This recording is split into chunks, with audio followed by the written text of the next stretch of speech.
사도신경으로 우리의 신앙을 고백합니다.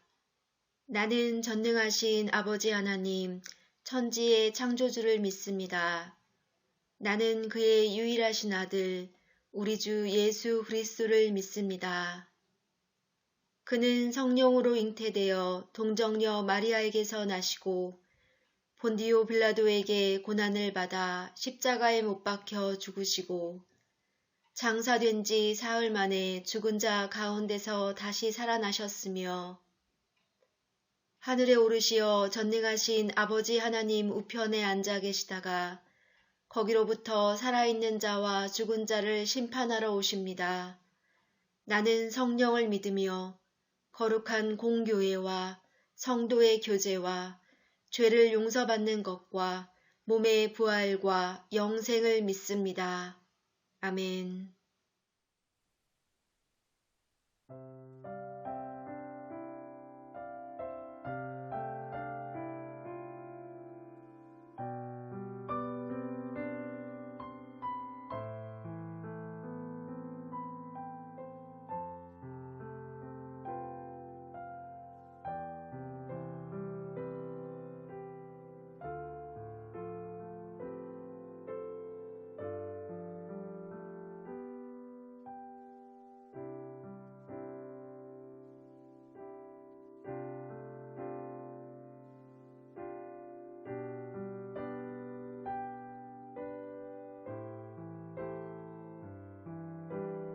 샬롬. 한 주간도 주님의 은혜 가운데 평안하셨나요? 우려했던 코로나 변이가 또다시 창궐하면서 비대면 예배로 전환되었습니다.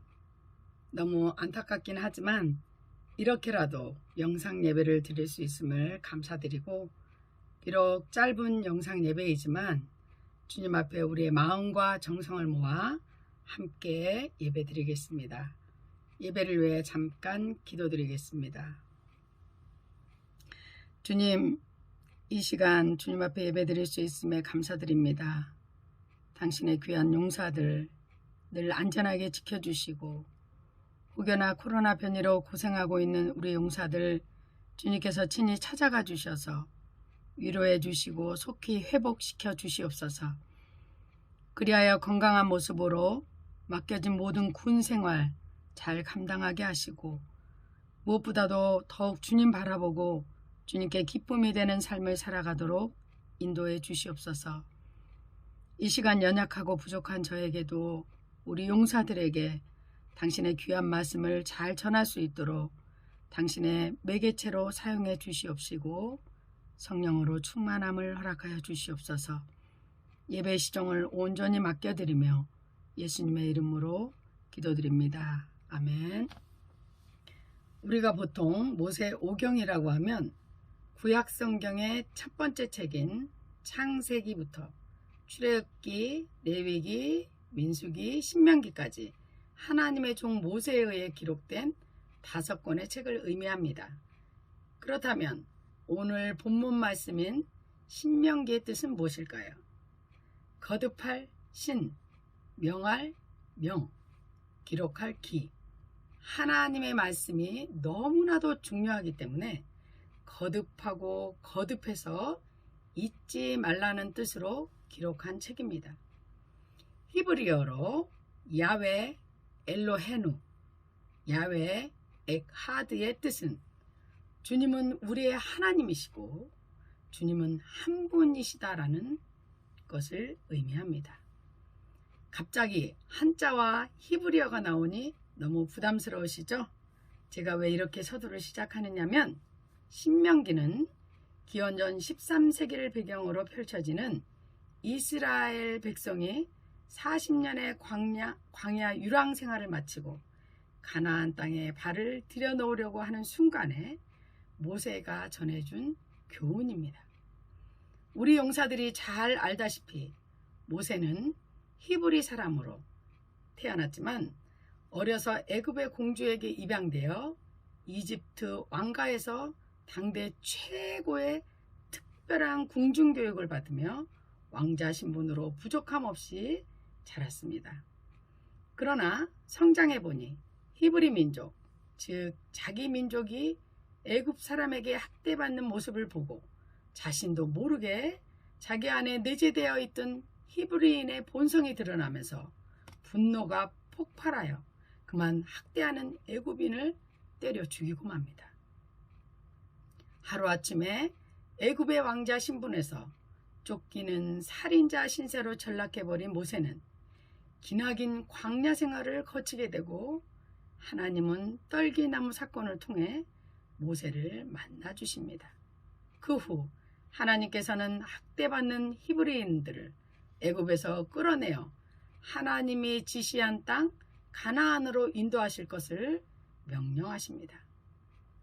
모세는 애굽을 탈출하면서 하나님께서 히브리인들에게 행하셨던 많은 기적들, 출애굽시 10가지 재앙 중 마지막 재앙인 애굽 사람과 이스라엘 사람 사이를 구별하여 출애굽하게 하신 일, 홍해 바다를 갈라 건너가게 하신 기적, 광야 생활 40년 동안 밤엔 불기둥으로 낮엔 구름기둥으로 보호해 주셨던 일 등을 직접 목격하였음에도 틈만 나면 하나님과 모세를 원망하는 형편없는 히브리인들을 하나님께서 하나님의 백성으로 선택하시고 끝까지 사랑하시어 젖과 꿀이 흐르는 가나안 땅으로 인도해 주시겠다고 약속하셨음을 기억하라고. 하나님은 한번 약속하신 것은 끝까지 지키시는 분이라고 이야기하고 있습니다. 신명기는 이스라엘 백성이 가나안 땅에 진입하기 직전의 상황인데 모세를 통해 말씀하신 신명기의 가르침, 율례, 법도 등은 모두 젖과 꿀이 흐른다는 새 세상에서 이스라엘이 어떻게 살아야 할지를 다짐하는 가르침입니다. 신명기 4장 1절에서 2절 말씀을 보면 이스라엘아, 이제 내가 너희에게 가르치는 규례와 법도를 듣고 준행하라. 그리하면 너희가 살 것이요 너희 조상의 하나님 여호와께서 너희에게 주시는 땅에 들어가서 그것을 얻게 되리라. 내가 너희에게 명령하는 말을 너희는 가감하지 말고 내가 너희에게 내리는 너희 하나님 여호와의 명령을 지키라. 자, 그럼 여기에서 퀴즈 내고 가겠습니다. 젖과 꿀이 흐른다는 새 세상인 가나안 땅은 그때 당시 사람이 살고 있었을까요?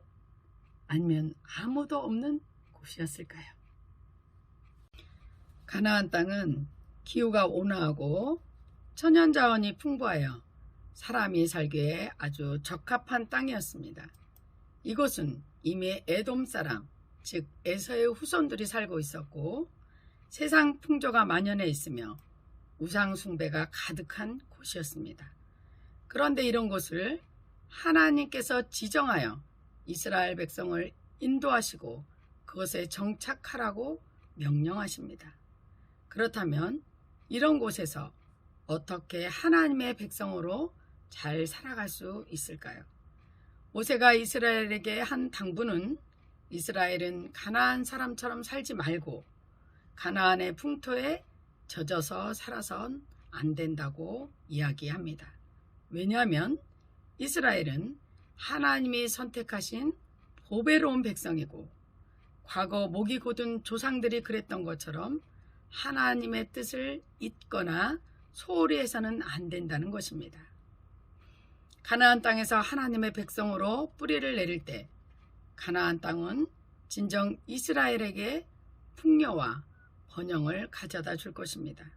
하지만 만약 이스라엘이 가나안 땅에서 하나님의 백성이기를 포기할 때 가나안 땅은 이스라엘을 파멸로 몰아가는 함정이 되고야 말 것입니다.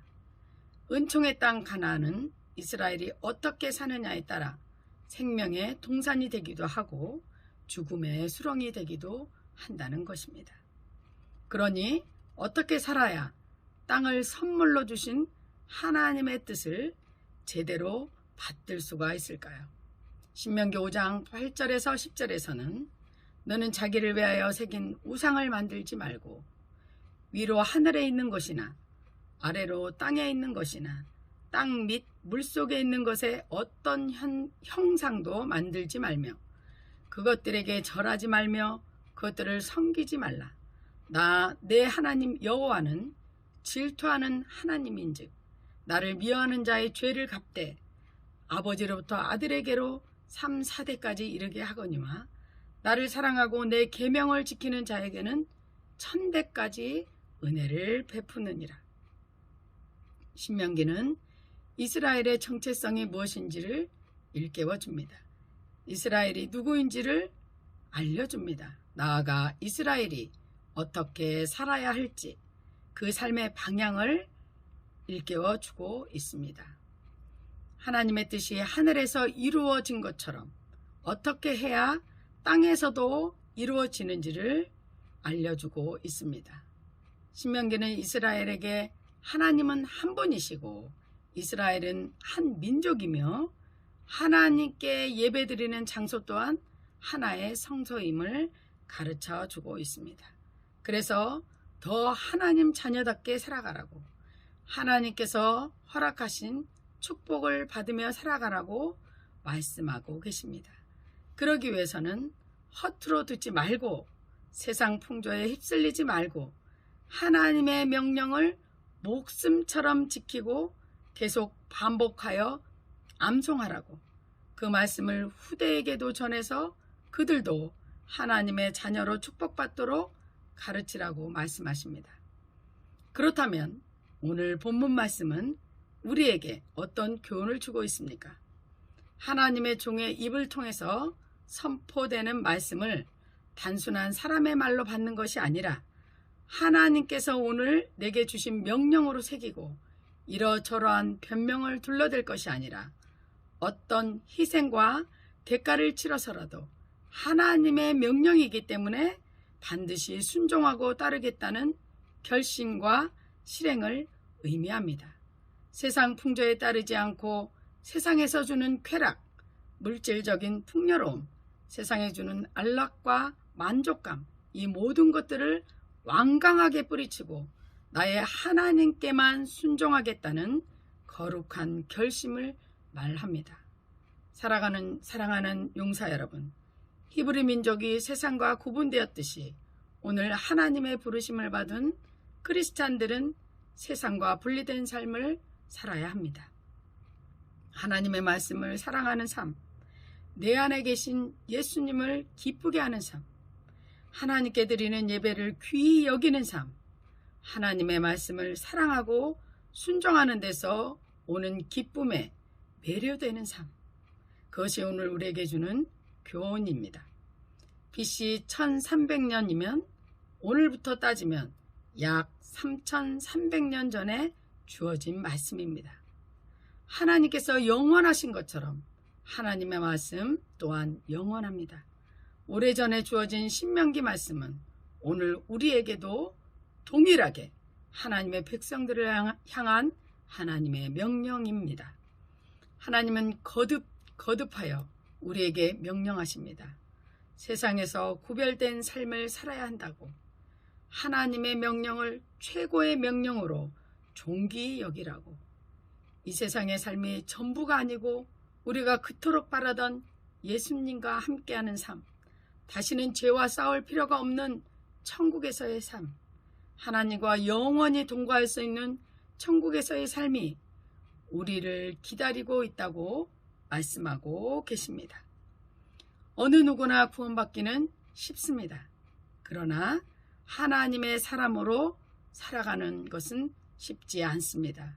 구원은 전적으로 하나님의 은총이지만 하나님의 백성 공동체를 이루어가기 위해서는 구원에서 성화에 이르는 길고 힘든 길을 따라가야 합니다. 말씀을 마무리하고자 합니다. 이스라엘을 선택하셨던 하나님께서 오늘날 우리 이방인들을 선택해 주셨습니다. 이 세상에서 살아가고 있는 우리 역시 하나님의 명령에 순종하여 1000대까지 복을 받는 저와 우리 황도깨비 용사들이 모두 되시기를 주님의 이름으로 축원드립니다. 감사합니다. 주님 가르쳐 주신 기도로 예배를 마칩니다. 하늘에 계신 우리 아버지여, 이름이 거룩히 여김을 받으시오며 나라가 임하시오며 뜻이 하늘에서 이루어진 것 같이 땅에서도 이루어지이다. 오늘 우리에게 일용할 양식을 주시옵고 우리가 우리에게 죄 지은 자를 사하여 준 것 같이 우리 죄를 사하여 주시옵고 우리를 시험에 들게 하지 마시옵고 다만 악에서 구하시옵소서. 나라와 권세와 영광이 아버지께 영원히 있사옵나이다. 아멘.